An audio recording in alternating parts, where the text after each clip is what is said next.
Hello, I'm Linda from paperboutique.blogspot.com. I have a busy video plan today. First, I want to show you the wonderful Smashbook products that you can buy. Then I want to show you how to make a homemade Smashbook for food lovers. In the upcoming videos, I'm going to show you how to make cute accessories for your Smashbook. Wow, let's get started. Well, here is the Smashbook. For those of you that haven't seen this new trend, it's super popular. It's like a retro scrapbook that's made to be super fun and easy. Smashbooks come in all different types. In fact, I think there are 7 different types. This particular one that I'm flipping through is a retro Smashbook, and you can see it has like lined pages and just sort of fun things. It's meant for you to just quickly smash things in and glue them down with this pen. I'll move this over that comes with it. It's a pen on one side and a glue stick on the other. So the idea is to be messy. If you want to order any of the Smashbook products, you can go to K & Company's blog.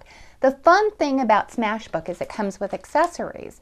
And we're also going to make our own version of accessories to go with the Smashbook for food lovers. But here's the original Smashbook pockets. And you can see those. Here's Bookmark. We'll be making something similar. Tabs. We'll also be making our own tabs. These are really cute and fun. And it comes with a smash pad that you can just glue down and put little things in your book, which I think is cute. We'll be making our version of that. And it comes with smash bands. Let me move this. And some smash clips. And we'll also be making our own version of smash clips. Well, what I thought is that it would be fun to make my very own Smashbook for Christmas gifts, and decided to do a theme book for food lovers using the Cricut. You can paste in menus in this book, recipes, ideas, takeout menus, favorite restaurants to visit, tickets, all things food. And here's the book we're going to be making. Now this book is going to be for a gift, so I wanted to make something that I could easily replicate. I wanted to quickly show you the book and some of the accessories. Well, here's the outside of the book, and then the inside, this is a magnetic panel. And then this will be fun in our next, we'll also be making this particular accessory in the next video. Also, I custom made tabs to go with this as a gift so she can make her own dividers. We'll be making this cute accessory in the next video, and our own bookmark made out of a Cricut cut. And next, oh, I thought these were super fun. These are paper clips that we're going to be making. I'll put it over here so you can see it in our next video. All sorts of different accessories that you can smash and glue down, and our own version of cute little pockets for the Smashbook. And let me just quickly show you some of the pages. All of these pages, with the exception of one, is done using Kate's Kitchen. It's an Imagine cartridge, and I love it. And here's some of the pages that you saw in the other one, and I'll show you how to do this in just a moment, how to glue them together. Isn't this paper adorable? I love it. And here's some more. And this is all made using the Imagine. And you don't have to have an Imagine to do this. You can use other paper. You can use other cuts to do this with your Cricut. There are so many. And then in this last section, I just left single paper. I'm hoping you're seeing all of this in camera. And then in the final page, I just did some pear paper from Kate's Kitchen. And here's the back of the book. Well, let me go ahead and show you how we made this particular book. First of all, what you can do is, if you don't want to use an already bound book, you can use your Bind It All or your Cinch. I wanted to make a book that already had a lot of the lined paper in it, and to show you a Smashbook that you could make if you didn't have a Cinch or a Bind It All, but using the Cinch and the Bind It All would be super simple. You could bind all of the pages. But let me show you a couple of quick tricks to making this book. I bought this particular book for my Smashbook, and it was 75 cents at Office Depot. Sizes are really going to vary depending on, you know, if you buy it at Office Depot, Staples, or Target. So the sizes are going to vary, and I want to show you how you can take the cover off. What I did is I took this cover and turned it around so that the outside was the blue, and I don't know if you can see that, the inside was the patterned. Let me show you how to do that. You can do this with any notebook. You just take your cover, turn it around. I hope you saw that.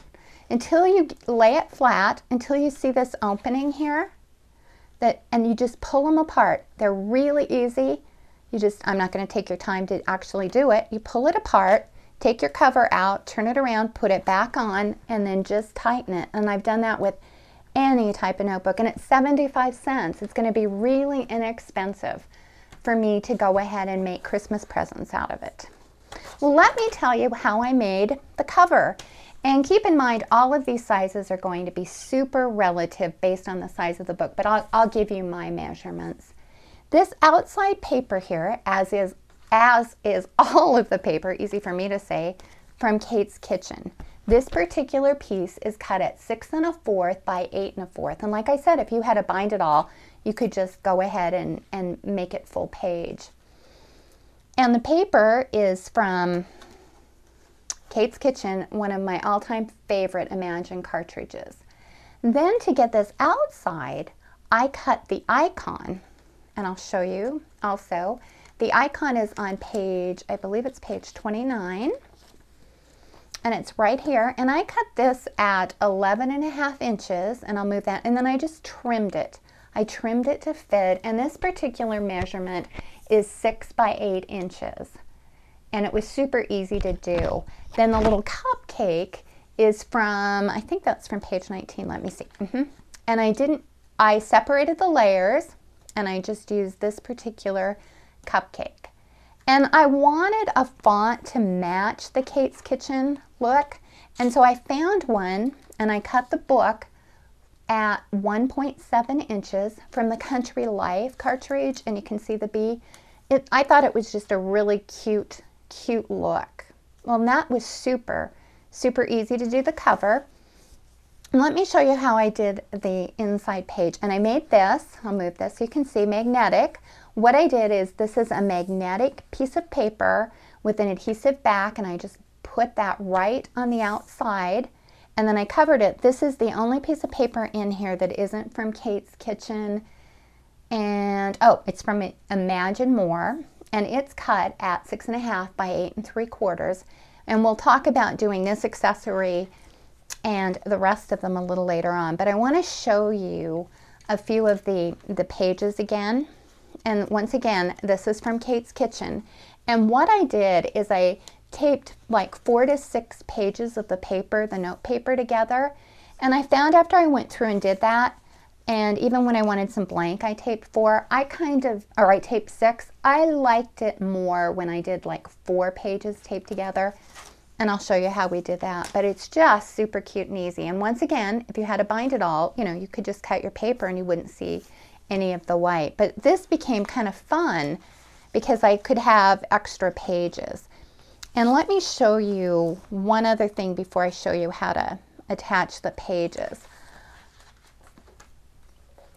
The notebook actually came with a pocket, which I kept, and it also came with these tabs, and I think you can see the tabs.